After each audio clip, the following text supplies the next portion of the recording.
안녕하세요. 반갑습니다. 자, 여러분하고 열 번째 21년 판례 해설을 좀 해보겠습니다. 자, 21년의 판례 중에서 중요한 것들이 좀 있었죠.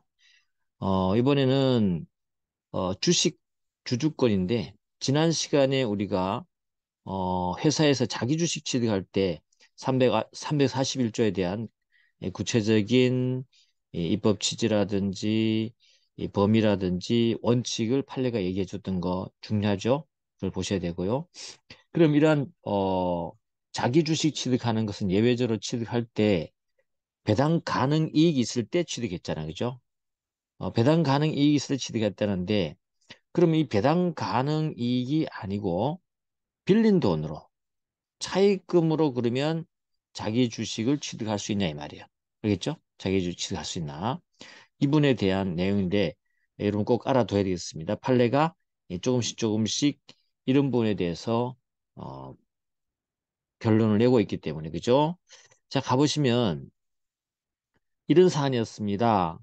A라는 회사가 있었는데, 이 회사가 이제 삼양화학 주식회사인데 임시주주총회 및 이사회 결의로 자기 주식을 취득하기로 하고 주주들에게 예, 통지해줬죠. 그리고 A는 주주 B로부터 자기 주식 10만 주를 11억 원에 취득하기 했습니다.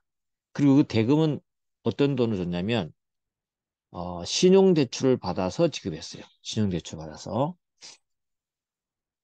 이랬더니 그 C는 이제 서초 세무서장입니다. 차입금으로 자기 주식을 취했다는 것으로 등을 이유로요.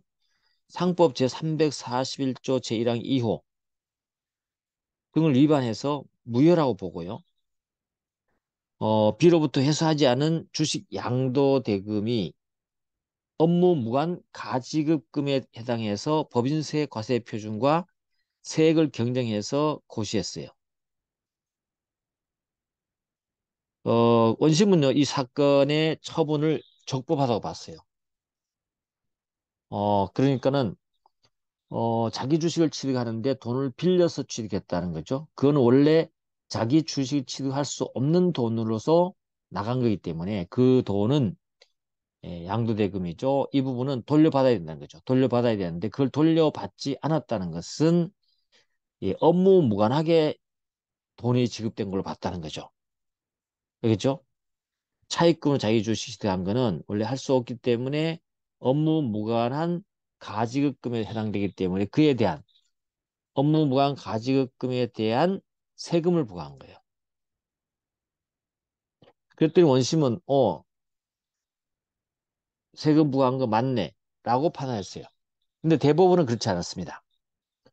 자기 주식의 취득 한도인 배당 가능이익에 관한 법리를 오해해서 판결에 영향을 미친 잘못이 있어 파기환송한다고 했어요. 그럼 우리 판례 내용들을 한번 들어보면 이렇습니다. 일단 조문을 먼저 살펴보면 상법 41조 1항 단서에 가보면 어떻게 돼요? 차입금으로 의미를 살펴봐야 될 것이고, 주식에서 차입금으로 자기 주식을 취득하는 것이 허용되는지 안 되는지에 대해서 검토를 해야 되겠죠. 근데 판례는 뭐라고 했습니까? 허용되지 않는지 여부니까, 여부에서 보니까 뭐예요? 허용되지 않는지가 아니라 이제는 허용되게 돼버렸어요. 그 말은 차입금으로 자기 주식을 취득할 수 있다. 결론이 났고요. 그럼 그런 결론 가지고 자기 주식 취득에 대한 내용을 살펴보면 상법 341조에 가보시면 회사는 다음의 방법에 따라서 자기 명의와 계산으로 자기 주식 취득할 수 있다. 그러니까는 어떤 겁니까? 취득가의 총액은 직전결산기의 대차 대조표상의 순자산액에서 461억이랑 갖고 있죠. 금액을 뺀 금액을 초과하지 못한다. 다시 말해서 이익금을 초과할 수 없다는 것이죠. 그러는 것이고요. 다음은 문제가 뭐냐면 462조 이익배당입니다. 이익배당은 대차 대조표의 순자산에게부터 다음의 금액을 공제한 액을 한도해서 이익배당할 수 있고, 그 다음에 자본금액 등등 이런 합계액, 대통령이 정하는 미실현 이익, 그죠? 이런 것들을 기준으로 해서 이익배당을 할 수 있다고 봅니다.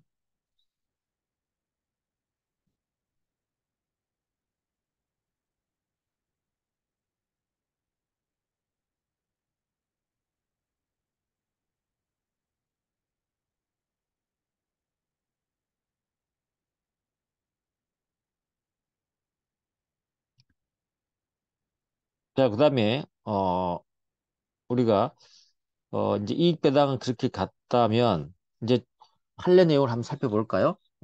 판례 내용 살펴보면 이렇습니다. 그러니까 우리 결론을 알아두면 돼요. 341조에 의해서 단서에 보면 이익배당이 있으면 이익배당을 초과하지 않은 범위 내에서 자기 주식을 취득할 수 있다고 그랬잖아요. 그러면 이게 남의 돈을 빌려와서 하는 것이 여기에 배당 가능 이익을 초과했으면 그 부분 있죠. 어, 취득할 수 없는가가 문제 되는 거잖아요. 그죠?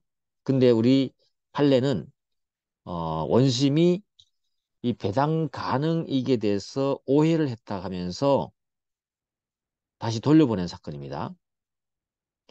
자, 첫 번째 한번 가보면 배당 가능 이익은 판례가 뭐라고 하냐면 채권자의 책임 재산과 회사의 존립을 위한 재산적 기초를 확보하기 위해서 직전 결산기의 순자산익에서 자본 금액을 빼고 또 법정 준비금 등을 공제한 나머지 회사가 단기에 배당할 수 있는 한도를 의미하는 겁니다. 그죠? 단기에 배당할 수 있는 한도를 의미하는 것이지 회사가 보유하고 있는 특정한 현금을 의미하는 것은 아니다. 그다음 두 번째, 회사가 자기 주식을 취득하는 경우에 단기 순자산익이 자기 주식 취득하면 돈을 줘야 될 거 아니에요. 그죠? 순자산이 그 취득가액의 총액만큼 감소하는 것은 맞죠. 그렇기 때문에 배당 가능이익도 같은 금액만큼 감소한다고 말합니다.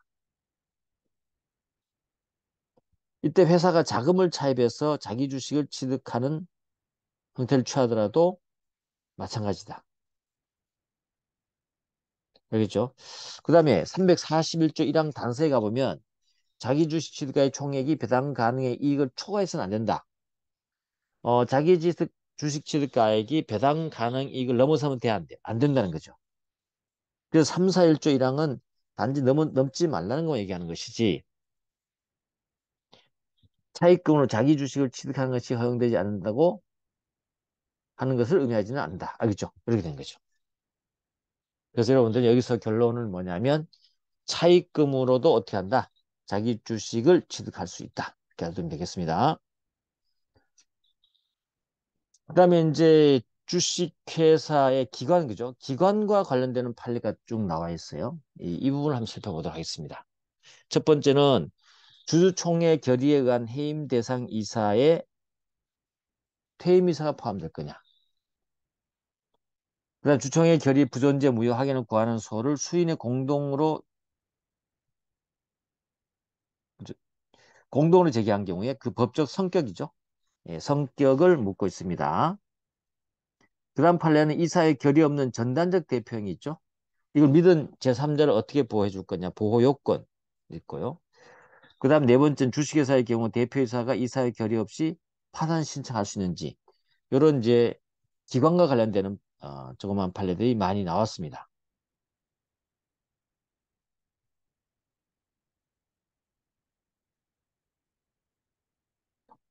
다음에 이제 대표이사의 다른 업무 담당 이사의 감시 의무, 감시 의무 위반에 대한 요건, 감시 의무 위반에 대한 요건입니다. 그렇죠?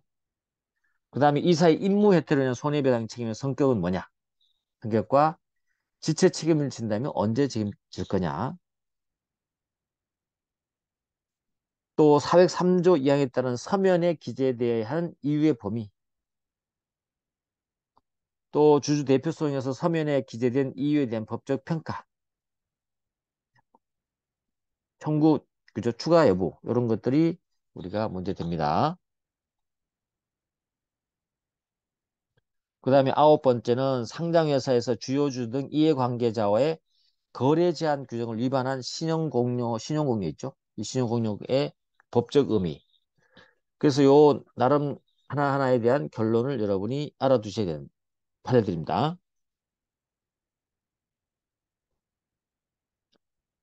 첫 번째 이제 회사법, 주식회사 기관에 관한 내용인데 주총의 결의에 의한 해임 대상 이사의 퇴임 이사 포함될 거네 말이죠.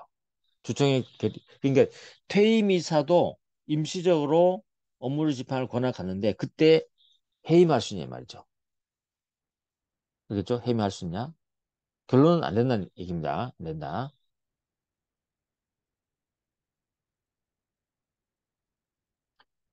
자, 그 다음에 거기 385조 1항 가보시면요. 조문을 봅니다. 해임 대상으로 정하고 있는 이사의 임기 만료 후 이사로서의 권리 의무를 행사하는 퇴임지사를 포함할 건지 문제죠. 그죠? 임기 만료 후 이사로서의 권리 의무를 행사할 수 있는 퇴임이사가 포함된 여부. 해석으로 해주냐 이 문제죠. 근데 우리 판례는 소극적으로 봅니다.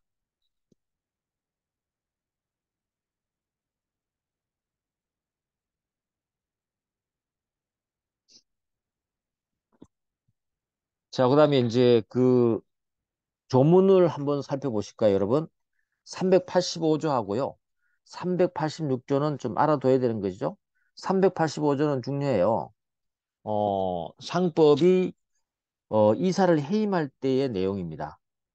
그래서 이사는 언제든지 해임할 수 있어요.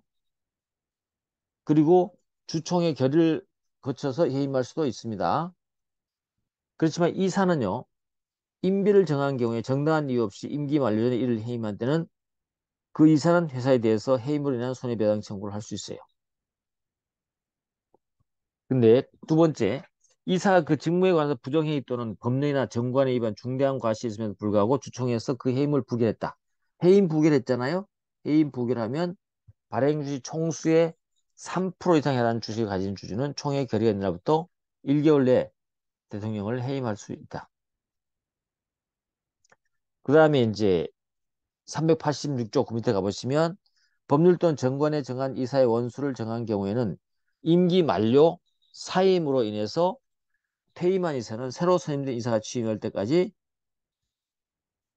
어, 취임할 때까지 이사의 권리 의무가 있게 되겠죠. 그죠? 이렇게 이제 1항에서 필요하다고 인정할 때는 법원은 이사 감사의 이해관계인의 청구해서 일시 이사의 직무를 선임할 수 있도록 하고 있습니다.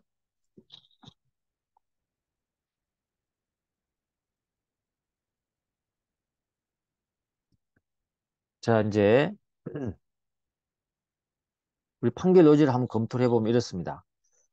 어, 첫 번째, 주식회사의 이사는 임기가 만료되면 지위를 상실하죠. 그런데 소유와 경영의 분리 원칙에 따르면 주식회사에 있어서 경영자 지위의 안정이라는 이사의 이익뿐만 아니라 주주의 회사에 대한 지배권 확보라는 주주의 이익 또한 보호되어 있죠. 그렇죠? 그래서 주주와 이사의 이익을 조화시키는 것이 핵심이다. 그래서 상법 제385조 1항은요. 회사가 언제든지 주주총회 결의로 이사를 해임할 수 있도록 하고 이사 선임할 때와 달리 이사를 해임할 때는 주총회 특별결의를 거치도록 하고 있다. 또 임기가 정해진 이사가 임기 만료에 정당한 이유 없이 해임될 때는 회사에 대해 책임을 물을 수 있죠. 손해배상 청구를 할 수 있습니다. 그런 조문이 있다는 거 알아두시고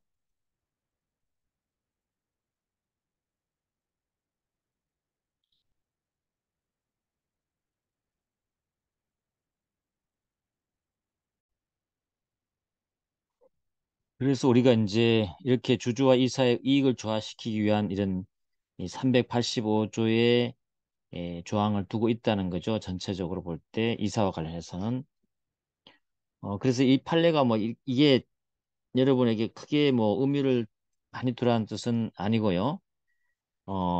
판례가 한번 정리를 해준 거예요. 이사에 대한 임기 만료되었을 때 지위 상실하는 거, 그 다음에 해임할 수 있도록 해놓은 거, 주총의 특별결의를 거치는 거, 정단 해임, 이유 없이 해임됐을 때는 손해배상 청구할 수 있다는 거, 이런 것에 대해서 한번 정리를 해주고 나서, 두 번째로 임기 만료로 퇴임한 이사를 하더라도 이 상법 386조 1항 등에 따라 새로 선임된 이사의 취임시까지 이사료 권리를 가지게 된다. 우리 퇴임 이사는 뭐 대표이사도 마찬가지지만 퇴임 이사는 언제까지요? 자기가 퇴임했다 하더라도 새로운 이사가 선임될 때까지 권리 의무를 행사할 수 있도록 규정을 두고 있죠. 그러니까 업무의 연속성을 위해서 그런 규정을 두고 있습니다. 그럴 때 이 퇴임 이사는 언제 그만두게 되는 겁니까? 새로운 이사가 선임되면 어때요? 그 퇴임 이사는 업무를 하다가 넘겨주고 이제 정말로 퇴임이 되는 거죠. 그죠? 그래서 새로 선임된 이사가 취임하거나 아니면 386조 2항에 따라서 어, 긴급하게 법원이 일시 이사의 직무를 행할 자를 새로 선임했을 때 그때는 어때요? 새로 또 어때요? 그 퇴임된 이사가 임시적으로 하고 있는 임무를 하고 있는데 여기에서 다시 또 주총의 결의를 해서 이자를 해임시키거나 권리 의무를 상실시킬 필요가 있나요? 그렇죠. 그럴 필요가 없죠. 이미 어, 퇴임된 이사란 말이죠. 잠시 이제 어, 권리 의무를 행사해서 회사의 업무의 연속성을 하고 있는 자단 말이죠. 그래서 새로 이사가 선임되거나 일시이사 선임되면 자동적으로 다시 말해서 별도의 주총결의 해임 결의 없이 이사로서의 권리 의무를 상실하게 되는 거죠. 이게 이제 법조문 내용이에요. 이게 뭐 특별한 건 아니고 법조문 내용 그렇다는 거죠. 그런 취지라면 이제 결론 나왔네요.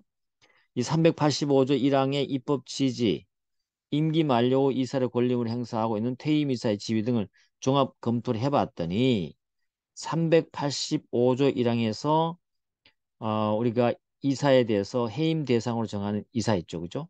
그 해임 대상으로 정하고 있는 이사에는 임기 만료 후 이사로서 권리를 행사할 수 있는 이 퇴임 이사 있죠.